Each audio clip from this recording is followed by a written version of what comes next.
Hello everyone, आज first YouTube video बनाइरहेको छु है। आशा छ तपाईँहरूले मन पराइदिनुहुन्छ होला। मेरो फर्स्ट भिडियो चाहिँ आज गोठमा घिउ लिनु जाँदैछु है। यहाँ रक्की रेडी छ, रक्की र म जाँदैछु। यस्तो छ बाटो है, यो जङ्गलको बाटोबाट जानुपर्छ।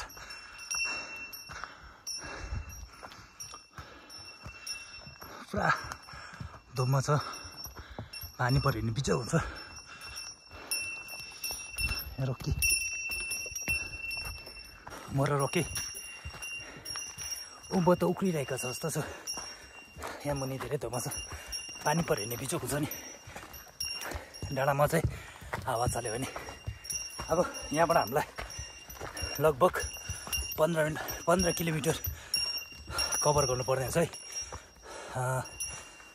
गोठ पुग्नुको लागि हामीलाई 15 किलोमिटर लाग्छ। अहिले 10 बजिरहेको छ है, लगभग 12 बजी चाहिँ पुगिन्छ होला हामी। अहिले यहाँनिर निकै उकालो बाटो छ, निकै अप्ठ्यारो बाटो छ है। त्यही भएर म यसलाई तानेर लाँदैछु। अलिक माथिदेखि चाहिँ यसमा चढेर जान्छु है। अब यहाँदेखि चाहिँ यसमा चढेर जान्छु म। यसलाई चाहिँ यसरी मजाले कसेर चाहिँ त्यहाँदेखि चाहिँ चढेर जानुपर्छ। यसो रक्कीमा बोको छु। सो गाइस, बाटो चाहिँ यस्तो छ है।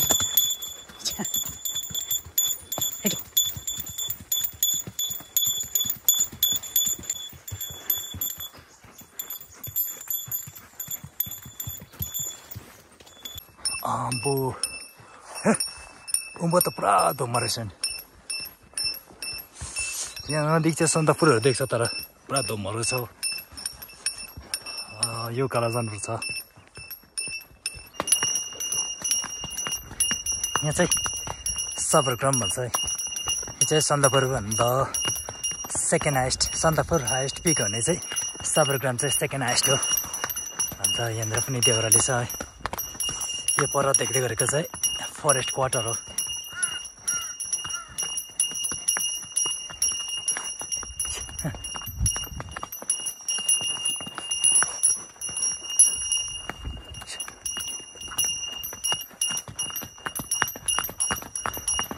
यहाँबाट चाहिँ पानी थाप्नु यो तल जानुपर्छ। यहाँबाट चाहिँ नेपाल र इन्डिया जोडेको बाटो छ है। यो उता चाहिँ नेपाल जान्छ, अनि यता चाहिँ सन्दकपुरबाट हुने बाटो यो मुनिको चाहिँ। अहिले म चाहिँ नेपालपट्टि जाँदैछु है।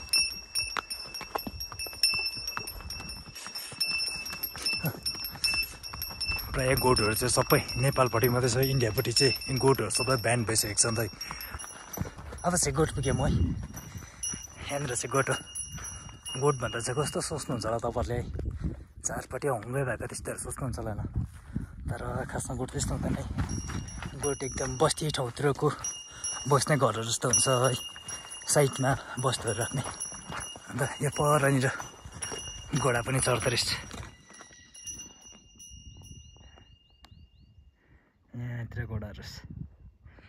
यो गोठमा चाहिँ चौरीहरू हुन्छ है, चौरीहरू पार्छ। अहिले त दिउँसो त सबै चौरीहरू चरामा बसेकोलाई यहाँनिर दिनभरि चरनमा छोडेर चाहिँ बेलुका मात्रै घर लिन्छ नि त चौरीहरू चाहिँ।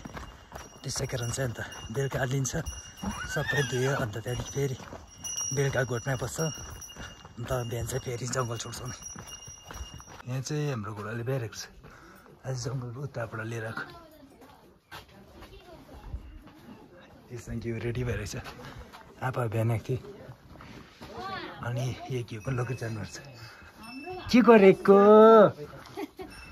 हेलो, हात मिलाउ न।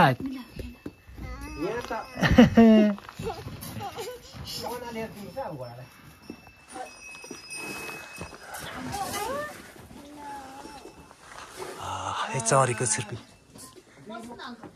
यो सबै चौरीको छुर्पी। यहाँनिर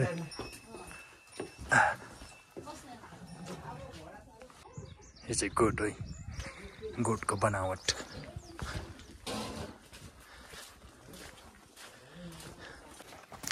अब चाहिँ यहाँनिर म घिउ लोड गर्दैछु। एउटा म अघि लोड गरिसकेको छु। अब यसमा लोड गरेर चाहिँ त्यहाँदेखि चाहिँ हामी यहाँबाट घरको लागि निस्किन्छ है। दिन धुम्म भइरहेको छ, हल्का पानी पनि पर्दैछ तर पानी चाहिँ पर्दैन होला। यसमा लोड गरिसकेपछि त्यहाँदेखि चाहिँ 2 घोडा घिउ जाँदैछ। आज चाहिँ सबै चौरीको घिउ हो।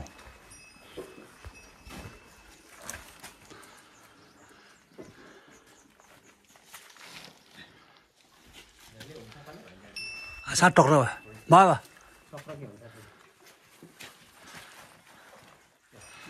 बराबर होला नि र त तौलिनु क्या तल।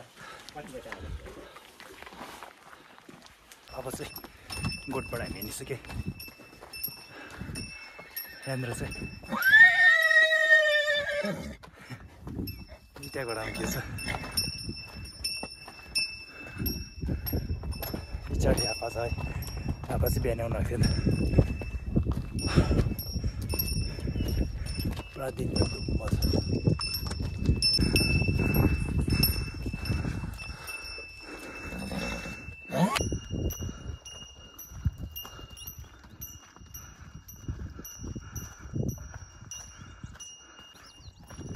यहीँतिर चाहिँ चौरीहरू चढ्दैछ तलतिर।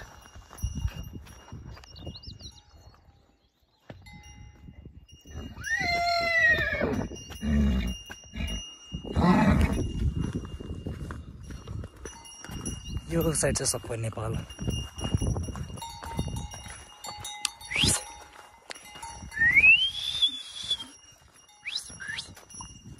यहाँबाट चाहिँ यता गए चाहिँ फालुट जान्छ, यहाँबाट गए चाहिँ श्रीखोला। यहाँबाट फालुट 7 किलोमिटर, मोले 1 किलोमिटर, रिम्बिक 45 किलोमिटर, फालुट सन्दकपुर गोर्खे भएर चाहिँ 45 किलोमिटर हो।